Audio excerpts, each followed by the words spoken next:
Goeiedag en baie welkom by ons aanlyn bediening en dit is so lekker om jou te verwelkom en dankie dat jy inskakel en deel is van hierdie. Dit is 'n plek waar ons jou net wil bedien, waar ook al jy gaan en dalk al is jy by ons in die gemeente ingeskakel, is jy op 'n Sondag hierso, is hierdie ook 'n platform vir jou om deur die week op te vang. Nou iets waaroor ons baie opgewonde is die feit dat volgende week 'n groot dag is vir ons as gemeente. Ons het die hele Doxedae is besig met 'n brand relaunch. Nou dit gaan nie net oor om 'n die logos en die klere en al die goedjies te verander. Dit gaan daaroor om die droom wat die Here vir ons gegee het, die roeping te gaan uitleef en om dit te kom verder te versterk. En ons sien hoe ons besig is deur hierdie proses dit ook die droom verder te vat. En ek wil jou nooi om volgende week in te skakel waar 'n dag gaan wees van visie, missie oor die roeping wat die Here vir ons kom gee as Doxedae.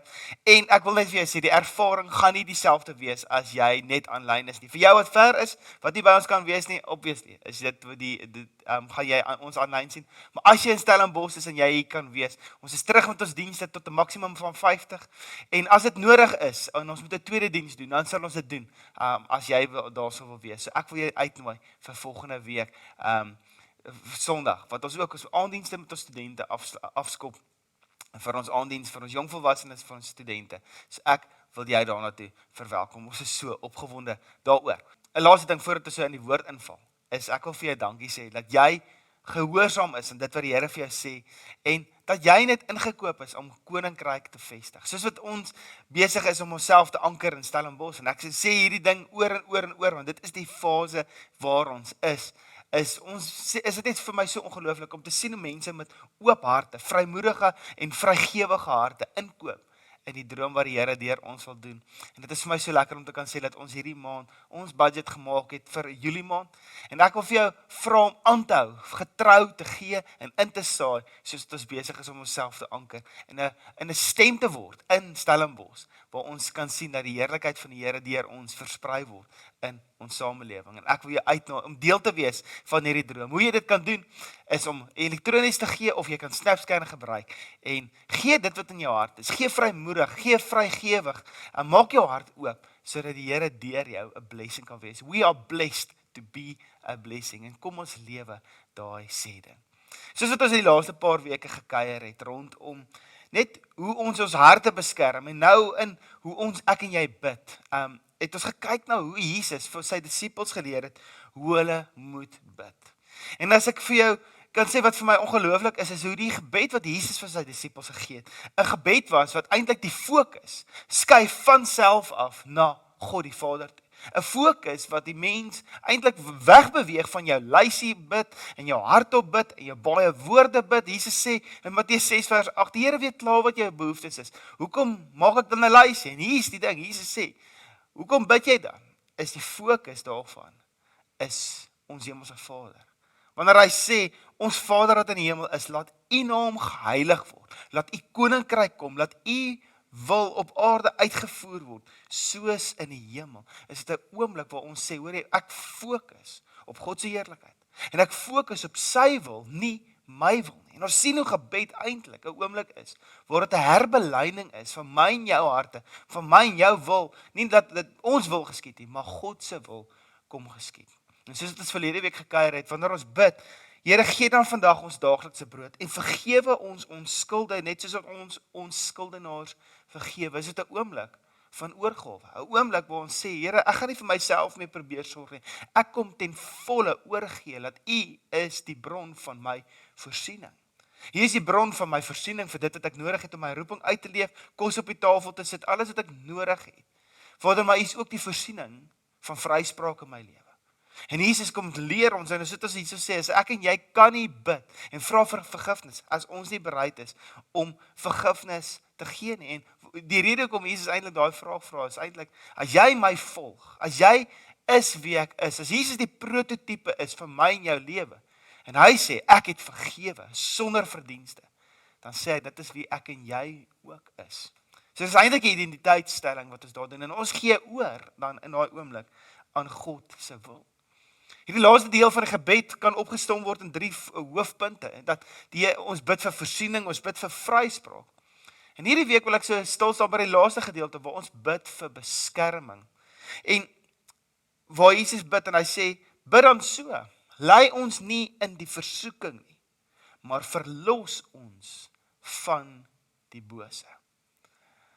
Jesus self het verstaan wat versoeking is. Jesus het self deur versoeking gegaan en die skrywer in Hebreërs 4 vers 15 en 16 sê die volgende: want ons het nie 'n hoërpriester wat nie die swakhede wat met ons swakhede medelee kan hê nie, maar een wat in alle opsigte versoek was, net soos ons, maar nie gesondig het nie. Laat ons dan met vrymoedigheid na die troon van genade gaan, sodat ons barmhartigheid kan verkry en genade vind om op die regte tyd ons te help. Hy sê hierso, dat Christus het al die versoeking, die vlakke van versoeking wat ek en jy albei beleef, het Jesus ook beleef. Daar was die vraag wat Jesus ook met ander woorde vir homself gevra het is, moet ek dalk ja sê vir hierdie? Wat van as ek ja sê, hoe gaan dit uitwerk? Dalk was daar 'n oomblik wat hy gewonder het, maar sê nou net ek sê ja vir hierdie ding. Sê nou net dit werk dalk reg uit. Maar ons sien dat Jesus dit nie gedoen het nie. 'n terugrefleksie van Jakobus, Jesus se boetie wat sê dat versoeking kom nie van God af nie. Versoeking kom van ons eie begeertes af. En wanneer Jesus hierso kom sê, bid dan, laat die Here vir jou sal voorsien, bid dat jy vergifnis sal ontvang soos wat jy vergewe, en bid dan dat jy nie versoeking sal beleef en verlos word van die bose. Jesus is eintlik besig om te sê, hoorie, dit is weer 'n oomblik van oorgawe, waar jy sê, Here, ek gaan myself vasloop in hierdie lewe, want daar is soveel versoekings daar buitekant, wat vir my kom sê, hoorie, jy wil eerder hierdie hê, en as ek daarvoor ja sê, is ek bang, dit sit my in 'n bose kringloop van 'n klomp goeters. En wanneer ons hierdie bid, is dit 'n oomblik van oorgawe om te sê, Here, kom help my, dat ek sal aanhou fokus, dat U is my voorsiener, nie iemand anders nie. U is my redder, nie iemand anders nie, want jy sien, versoeking is 'n ding wat oor ons pad kom, wat eintlik daar is, om 'n baie menslike menslike behoefte aan te spreek, daai human necessity, human needs, wat hy wil kom aanspreek. En in 'n boek wat Rick Mouser geskryf het, The Godly Positioning System, is hy besig om te praat oor Jesus, en hy verwys na Jesus se versoeking. En eintlik die 3 elemente wat Jesus in versoek is, waarop elke mens versoek word. En die versoeking word opgedeel in 3 kategorieë, en ek lees dit vir jou in die Engels, want hy sê, these temptations was for self-provision, self-protection, and self-presentation. Hoe die versoekings wat Jesus gehad het met die brood, klippe in brood verander. Het gesê, hoorie, maar sal jy vir jou sê, as jy die seun van God is, dan is jy mos magtig, jy kan vir jouself sorg. As jy die seun van God is, staan op hierdie gebou, spring af, die engele gaan jou ontvang, want jy roep die leerskare voor. Dit is mos wat daar gesê word oor jou, om jouself te beskerm. In 'n oomblik, Jesus, kan jy al die engele om jou trek, om jou te beskerm. En self-presentation gaan oor hierdie hele ding om my self-status te bou. Die vyand sê vir hom, buig voor my. Dan sal ek al die koninkryke in die wêreld in jou naam sal bekend wees. Ek sal al hierdie koninkryke vir jou gee. As jy net buig voor my. En die versoeking, kan ons sien, is die fokus is op die self, die eie ek. En hoe die versoekings in ons lewens konstant ons vat na 'n plek toe van, gaan jy vir jouself voorsien, enige versoeking wat oor jou pad kom, het hierdie 3 kategorieë, en dit gaan om jouself te beskerm. Dit gaan om jouself, of jou naam te beskerm, of jou eer te beskerm, of jou fisies te beskerm, om vir jouself te voorsien, of om jou status te bou, dat jy in aansien is, en bekend is. En ek moet vir jou sê, elkeen van hierdie is menslike behoeftes. Dit is nie snaaks om te dink, dat ek wil hê mense moet dink ek is oulik, of moet dink, ek's 'n great ou, dieselfde vir jou. Jy wil hê mense moet goed dink van jou. So dit is 'n natuurlike ding, dit is hoe ons gewire is, dit is hoe die Here ons aan mekaar gesit, dat ons wil beskerming beleef, ons wil veiligheid hê, ons wil voorsiening beleef. Maar hier is die ding, as 'n versoeking kom oor jou pad, en dit bring die fokus op self, en die versoeking vat jou altyd na die plek toe, waar jy dan vir jouself moet sorg, jouself moet beskerm, en jouself moet opbou, om jou status vorentoe te vat. Die vraag is, word jy versoek, of beleef jy versoeking? En dalk die vraag ook, wie versoek jy? Of versoek jy dalk jouself? Ons het almal al versoeking beleef in ons lewens. En die realiteit is dat ons vandag, ons het met die gevolge sit, en dalk sit jy nog steeds met die gevolge van 'n versoeking waarvoor jy ja gesê het. En hier is die ding. 'n Versoeking maak 'n aptyt wakker wat nooit vervul gaan word nie. Want jy gaan ja sê vir die versoeking in een oomblik en dan die volgende oomblik gaan jy sê, "Boerie, maar daar's iets beter en dan moet ek hom verder vat en ek moet hom groter maak en dan sê ek weer ja vir die versoeking sodat ek meer en meer kan word." En dit raak hierdie hele ding. Sodra ek die versoeking voer, dan groei dit. Dan soek dit meer. En dan raak dit hierdie sirkel, hierdie sneeubal wat net al hoe groter en groter en groter word. En ek dink dit is waar die bose inkom. Is dat ons vasgevang word in 'n versoeking. En hoe Jesus sê, Here, beskerm my van 'n versoeking, beskerm my van myself, dat ek nie ja sê vir die versoeking nie, en verlos my van die bose, want daar's 'n bose kringloop in hierdie ding om die hele tyd ja te sê vir die versoeking. Rick in daai boek, GPS, sê hy, die volgende oor temptation, sê hy, temptation will always promise you something it cannot deliver. En soos wat jy, al versoeking beleef het jy gesien, dat die versoeking het iets beloof.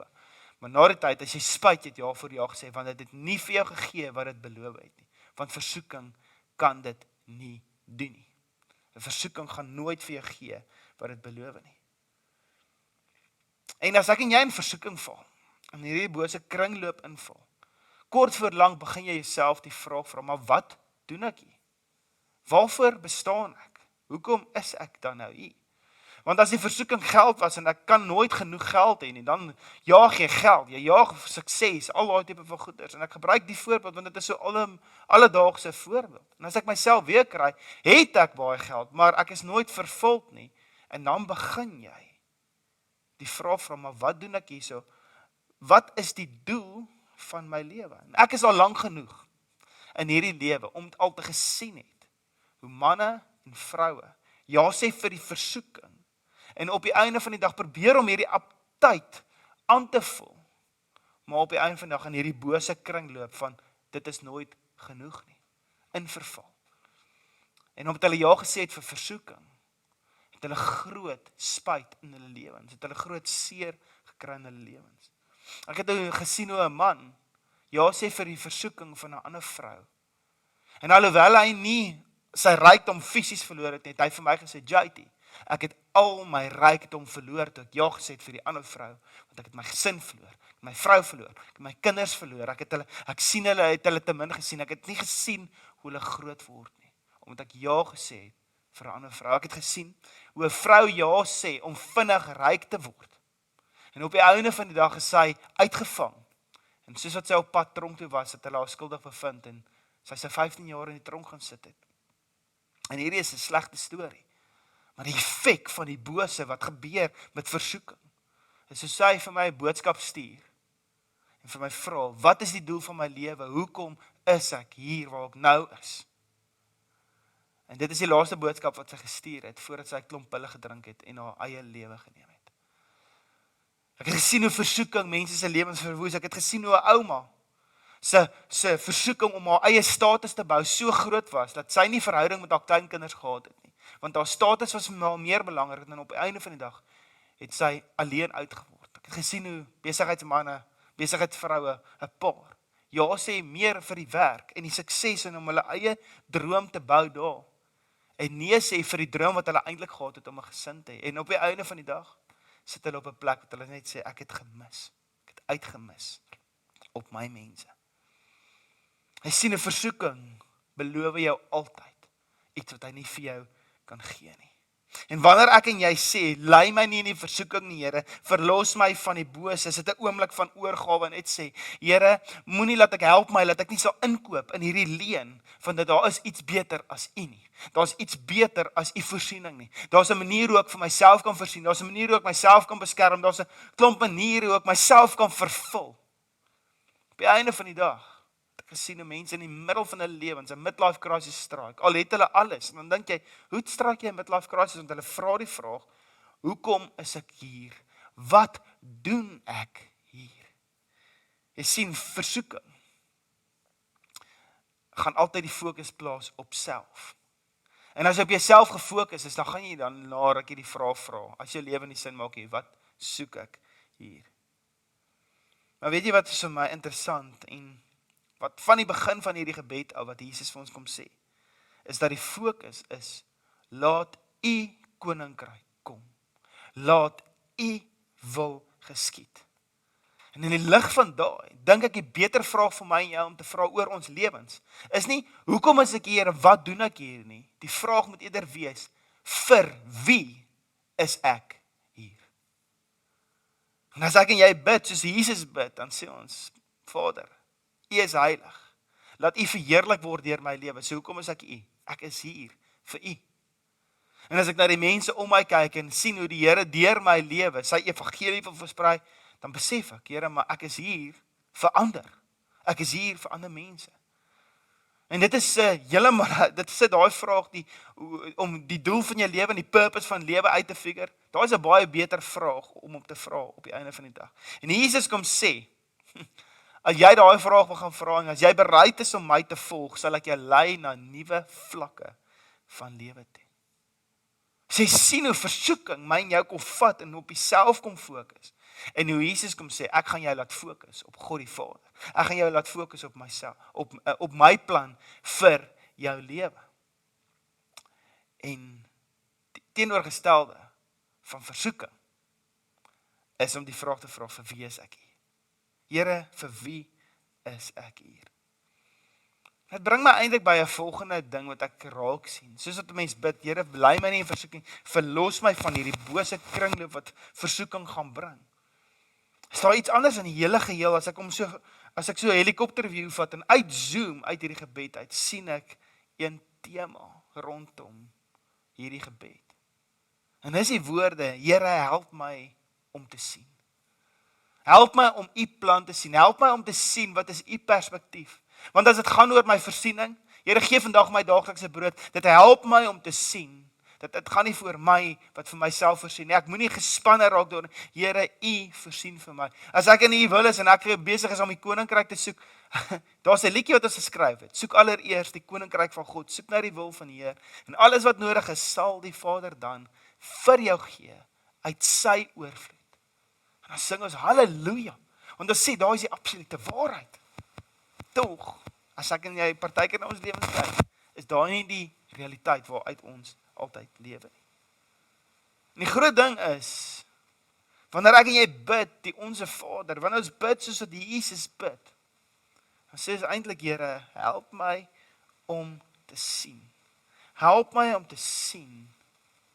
Want soos wat ek in hierdie ding inklim, het ek besef dat gebed gaan meer oor as wat my Bybel vat, my notaboekie vat. Besig is om by die Here te sit, te bid, myself te fokus op hom oop te maak, sodat sy gees in my kan inspreek en neer te skryf wat ek beleef die Here vir my sê.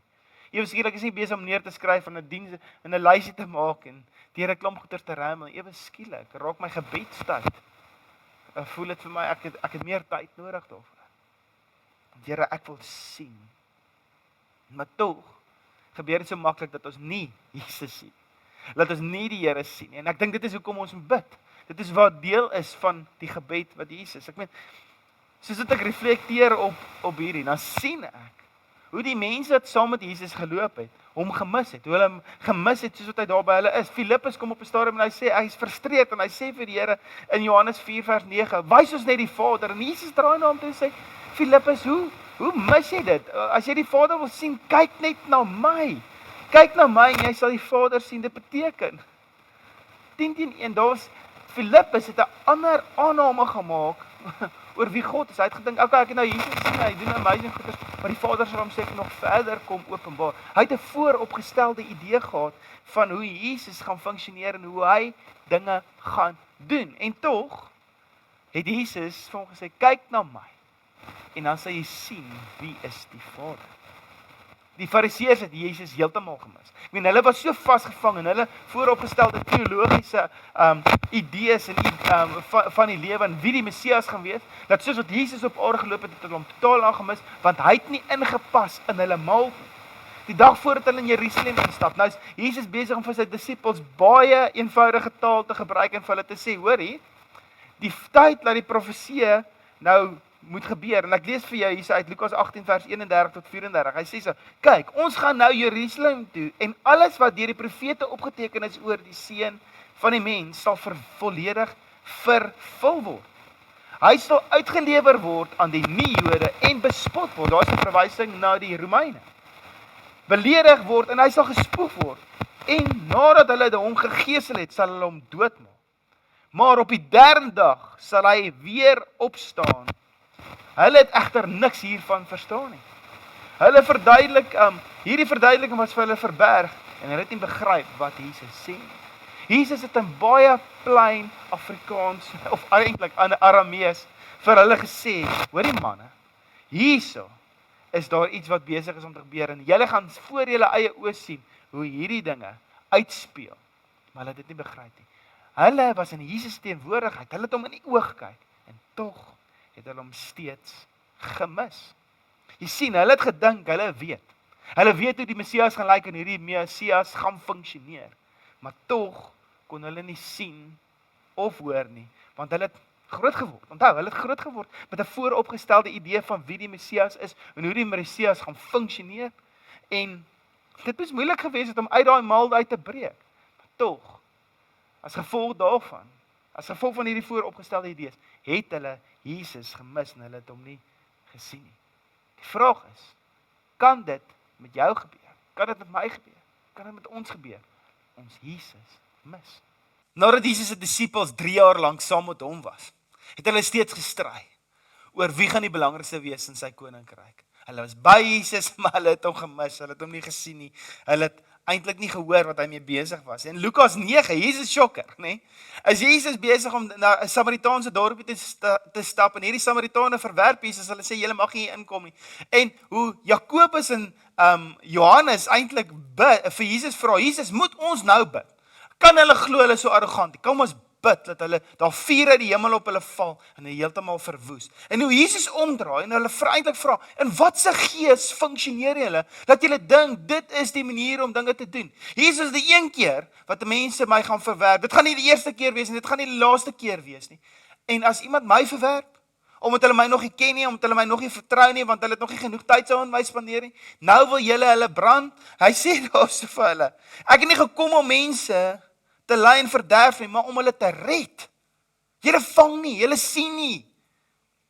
Op 'n stadium, dit vat vir 20 jaar vir Petrus, en dit is fascinerend, ek weet nie of jy dit weet nie, maar dit het ongeveer 20 jaar gevat, van waar Jesus opgestaan het, opgevaar het na die hemel, die Heilige Gees uitgestort is, en waar die disippels begin funksioneer het, dat Petrus eers op 'n plek gekom het, waar hy besef het, hoorie maar die evangelie is nie net bedoel vir die Jode nie, maar dit is vir die hele wêreld. Dit het Paulus se bekering gevat. Dit het die bediening van Paulus onder die heidene gevat. Soveel so dat al hierdie Joodse rade so opgewerk geraak het dat hulle bymekaar koms roep. Jy kan dit gaan lees in Lukas 15 waar hierdie ouens bymekaar kom. Dit het gevat in Lukas Handelinge 10 waar Petrus 'n visie gekry het van die Here, waar hy gesê het, al die goeders wat hy nie mag eet nie, en in die visie sê die Here vir hom eet, en hy sê nee, ek gaan nie eet nie. Die Here sê toe vir hom, wie is jy om te sê, iets is nie heilig as ek dit heilig verklaar het nie. Dit het daai woord gevat, dit het die getuienis van Paulus gevat, dit het die hele sametrek in Handelinge 15 gevat, vir Petrus om te besef, dat die evangelie bedoel is vir die hele wêreld, nie net vir die Jode nie. En ek kan so aangaan, ek kan soveel voorbeelde vir jou gaan gebruik. Die groot ding is, kan dit gebeur met my en jou, as die ouens wat Jesus in die oë gekyk het, hom gemis het, kan dit gebeur, dat ek en jy, Jesus dalk, kan mis, dat ons hom nie kan sien, en nie kan hoor nie. Jesus, die vraag is eintlik, wat ek vir jou wil vra is, het jy dalk al die prentjie van Jesus dalk verkeerd verstaan? Dalk het jy met 'n vooropgestelde idee groot geword, en amper op 'n plek gekom waar jy sê, hoorie maar, dit het ek glo oor Jesus, is dalk nie die waarheid nie. Maar tog het jy groot geword met 'n vooropgestelde idee, en dalk kon jy Jesus gemis het.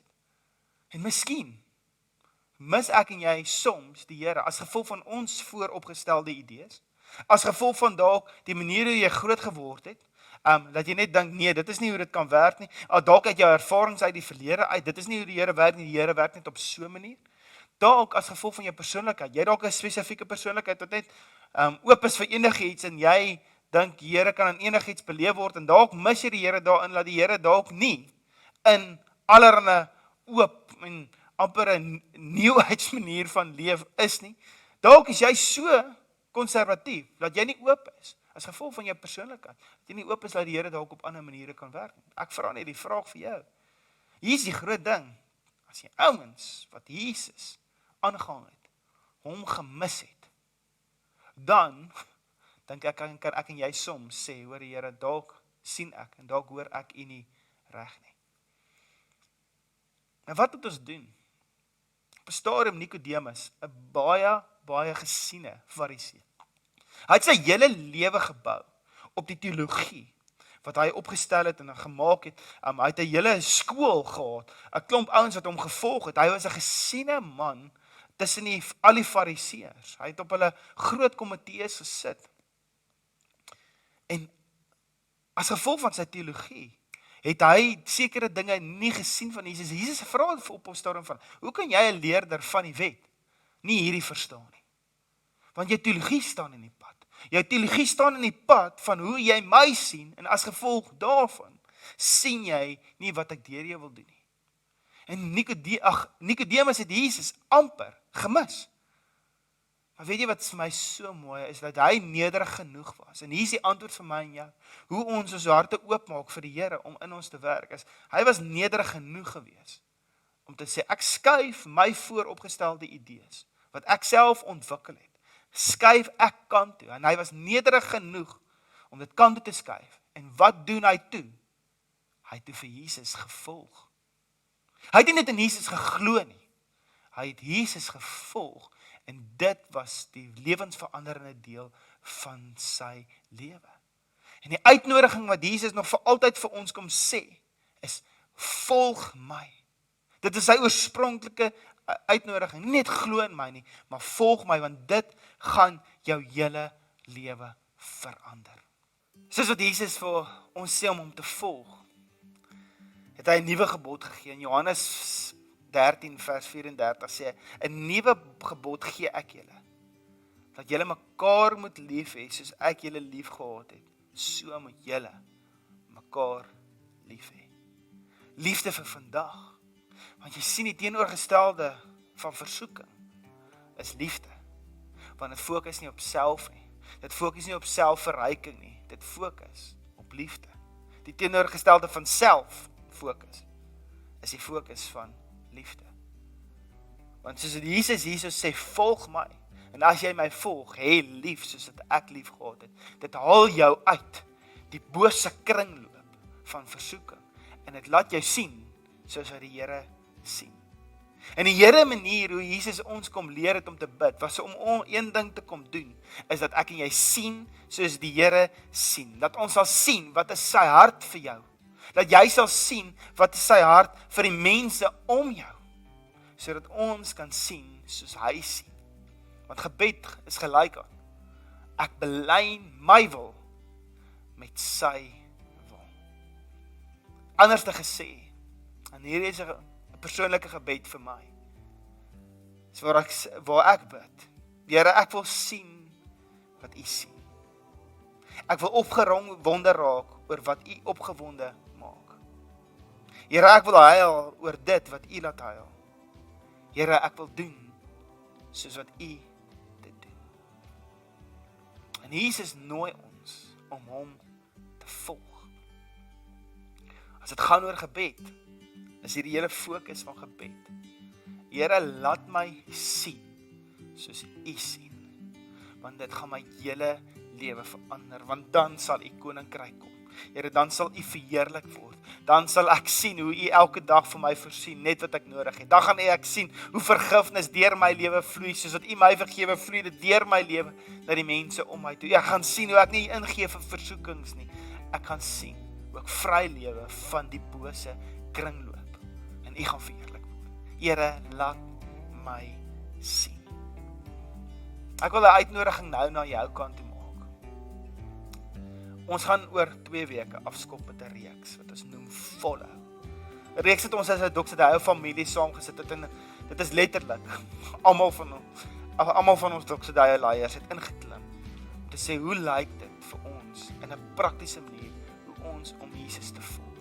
Want jy sien, Jesus het nie gesê, glo net in my nie, maar kom volg my.